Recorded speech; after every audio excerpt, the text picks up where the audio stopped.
Ko'rib turganingizdek, ajinlar birinchi bo'lib ko'z tagidan boshlanadi. Nimaga aynan ko'z tagidan boshlanishiga bir nechta sabablari mavjud. Buni birinchi sababi ko'z atrofidagi teri juda ham yupqa bo'ladi. Ya'ni yuzimizdagi va tanamizdagi teri 1,5 mm dan 2 mm gacha bo'ladi, lekin ko'z atrofida maksimum 0,5 mm gacha bo'ladi xolos. Shu sababli terini sinishi juda ham oson bo'ladi. Ikkinchi sababi ko'z atrofidagi terida yog' bezlari juda ham kam bo'ladi. Terimiz qanchalik ko'p yog' ishlab chiqarsa, uni elastikligi va namligi shunchalik yaxshi bo'ladi. Afsuski, namlik yetishmagani uchun doim ko'zimiz atrofi quruq bo'ladi. Uchinchi asosiy sababi ko'z atrofida mimikalar juda ham ko'p bo'ladi. Biz kulganimizda, jahlimiz chiqqanda yoki gapirganimizda mimikalardan avtomatik ravishda foydalanamiz va eng ko'p mimikalar ko'z atrofida bo'ladi.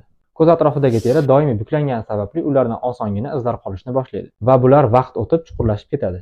Agar sizni ham ko'zingiz atrofida ajinlar boshlanayotgan bo'lsa, sizga aynan mana shu retinolli rollerli ko'z kremini tavsiya qilaman. Ko'z krem tarkibida vitaminlar va kundalik ishlatish uchun mo'ljallangan retinol qo'shilgan. Yuzingiz quruqmi, ta'sirchanmi, retinolga o'rganganmi, farqi yo'q, buni bemalol har kuni ishlatsangiz bo'ladi. Birinchi o'rinda ko'z tagidagi qora ishlarni ketkazadi. Undan keyin ajinlar ketishni boshlaydi va doimiy foydalanish ko'z tagidagi shishlarni ham qaytarib beradi. Men doimiy foydalanish deganda 1 yilni nazarda tutdim.